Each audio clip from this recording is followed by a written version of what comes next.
ಪಾದಯಾತ್ರೆ ಮಾಡ್ತಿದ್ದೀರಿ, ಏನು ಉದ್ದೇಶ, ಯಶಸ್ವಿ ಆಗುತ್ತಾ ಪಾದಯಾತ್ರೆ ಅಂತ? ಸಿದ್ದರಾಮಯ್ಯ ಸರ್ಕಾರದ ಅಂತ್ಯ ಈ ಪಾದಯಾತ್ರೆ ಮುಖಾಂತರ ಆಗ್ತದೆ.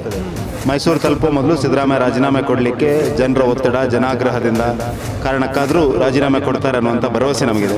ಈಗ ಇಷ್ಟೆಲ್ಲ ಹಗರಣಗಳು ಹೊರಗೆ ಬರ್ತಾ ಇದ್ದಾವೆ, ಬಿಜೆಪಿಯವರು ಹೊರ ಹಾಕುವಂತ ಪ್ರಯತ್ನ ಪಡ್ತಾ ಇದ್ದಾರೆ.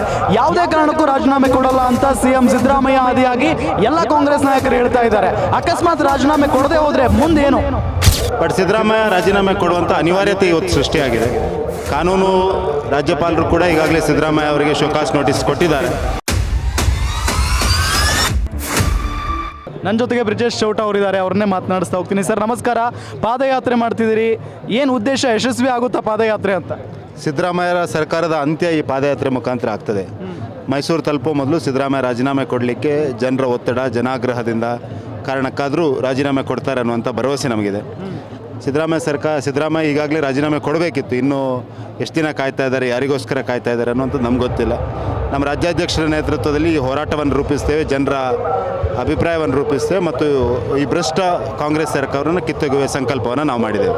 ಈಗ ಇಷ್ಟೆಲ್ಲ ಹಗರಣಗಳು ಹೊರಗೆ ಬರ್ತಾ ಇದ್ದಾವೆ, ಬಿಜೆಪಿಯವರು ಹೊರ ಹಾಕುವಂತ ಪ್ರಯತ್ನ ಪಡ್ತಾ ಇದ್ದಾರೆ. ಯಾವುದೇ ಕಾರಣಕ್ಕೂ ರಾಜೀನಾಮೆ ಕೊಡಲ್ಲ ಅಂತ ಸಿಎಂ ಸಿದ್ದರಾಮಯ್ಯ ಆದಿಯಾಗಿ ಎಲ್ಲ ಕಾಂಗ್ರೆಸ್ ನಾಯಕರು ಹೇಳ್ತಾ ಇದ್ದಾರೆ. ಅಕಸ್ಮಾತ್ ರಾಜೀನಾಮೆ ಕೊಡದೆ ಹೋದ್ರೆ ಮುಂದೇನು? ಎಲ್ಲರೂ ಹೇಳ್ತಾ ಇದ್ದಾರೆ, ಗೊತ್ತಿಲ್ಲ. ಸಿದ್ದರಾಮಯ್ಯ ಅವರಂತೂ ಹೇಳ್ತಾ ಇದ್ದಾರೆ. ಎಲ್ಲರೂ ಅವರಿಗೋಸ್ಕರ, ಅವರ ಮುಖಸ್ತುತಿಗೋಸ್ಕರ ಅದನ್ನು ಹೇಳ್ತಾ ಇದ್ದಾರೆ. ಬಟ್ ಸಿದ್ದರಾಮಯ್ಯ ರಾಜೀನಾಮೆ ಕೊಡುವಂಥ ಅನಿವಾರ್ಯತೆ ಇವತ್ತು ಸೃಷ್ಟಿಯಾಗಿದೆ. ಕಾನೂನು ರಾಜ್ಯಪಾಲರು ಕೂಡ ಈಗಾಗಲೇ ಸಿದ್ದರಾಮಯ್ಯ ಅವರಿಗೆ ಶೋಕಾಸ್ ನೋಟಿಸ್ ಕೊಟ್ಟಿದ್ದಾರೆ. ಅದಕ್ಕೆ ಉತ್ತರವನ್ನು ಅವರು ಕೊಡಬೇಕು. ಕಾನೂನಿನಿಂದ ಯಾರೂ ಬಚಾವಾಗಲಿಕ್ಕೆ ಸಾಧ್ಯ ಇಲ್ಲ. ಹಾಗಾಗಿ ನಮ್ಮ ಆಗ್ರಹ ಇದೆ ಸಿದ್ದರಾಮಯ್ಯನವರಿಗೆ, ಇಷ್ಟೊಂದು ಹಿರಿಯ ರಾಜಕಾರಣಿ ಆಗಿದ್ದುಕೊಂಡು, ಇಷ್ಟೊಂದು ಅನುಭವದ ರಾಜಕಾರಣಿ ಆಗಿದ್ದುಕೊಂಡು ನೇರವಾಗಿ ಆರೋಪ ಅವ್ರ ಮೇಲೆ ಬಂದಿರುವಂಥ ಈ ಸಂದರ್ಭದಲ್ಲಿ ಅವರು ರಾಜೀನಾಮೆ ಕೊಟ್ಟು ತನಿಖೆಯನ್ನು ಎದುರಿಸಿ ಮುಕ್ತರಾಗಿ ಬರಬೇಕು. ಅಕಸ್ಮಾತಾಗಿ ರಾಜೀನಾಮೆ ಕೊಡದೆ ಹೋದರೆ ಬಿಜೆಪಿಯವರ ನಡೆ ಏನು ಮುಂದೆ? ರಾಜೀನಾಮೆ ಕೊಡಲಿಕ್ಕೆ ನಮ್ಮ ಆಗ್ರಹ ಇರ್ತದೆ, ನಮ್ಮ ಹೋರಾಟ ಇರ್ತದೆ. ರಾಜೀನಾಮೆ ಕೊಡುವವರೆಗೆ ನಮ್ಮ ಹೋರಾಟ ನಿಲ್ಲೋದಿಲ್ಲ. ಬಿಜೆಪಿಯವರ ಮೇಲೆ ಸಾಕಷ್ಟು ಆರೋಪಗಳನ್ನು ಮಾಡ್ತಾ ಇದ್ದಾರೆ, 21 ಆರೋಪಗಳು ಅಂತ ಹೇಳಿ. ನಮ್ಮ ಅಧ್ಯಕ್ಷರ ನೇತೃತ್ವದಲ್ಲಿ ಈ ರಾಜ್ಯದಲ್ಲಿ ಒಂದು ಒಳ್ಳೆಯ ಸರ್ಕಾರ ಬರಬೇಕು. ಈ ಭ್ರಷ್ಟ ಸರ್ಕಾರವನ್ನು ಕಿತ್ತೊಗೆಯಬೇಕು.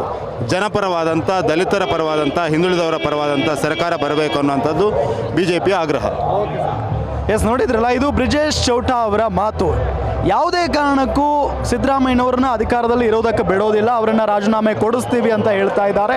ಕೊಡಲಿಲ್ಲ ಅಂದರೆ ಮುಂದಿನ ದಿನಗಳಲ್ಲಿ ಉಗ್ರ ಹೋರಾಟವನ್ನು ಮಾಡ್ತೀವಿ ಅಂತ ಕೂಡ ಹೇಳ್ತಾ ಇದ್ದಾರೆ. ಕ್ಯಾಮ್ರಾಮನ್ ಗಿರಿಬಾಬು ಜೊತೆ ರಾಂಬಡ್ಗೆ, ಗ್ಯಾರಂಟಿ ನ್ಯೂಸ್. ಗ್ಯಾರಂಟಿ ನ್ಯೂಸ್, ಸುದ್ದಿ ಖಚಿತ, ನ್ಯಾಯ ನಿಶ್ಚಿತ.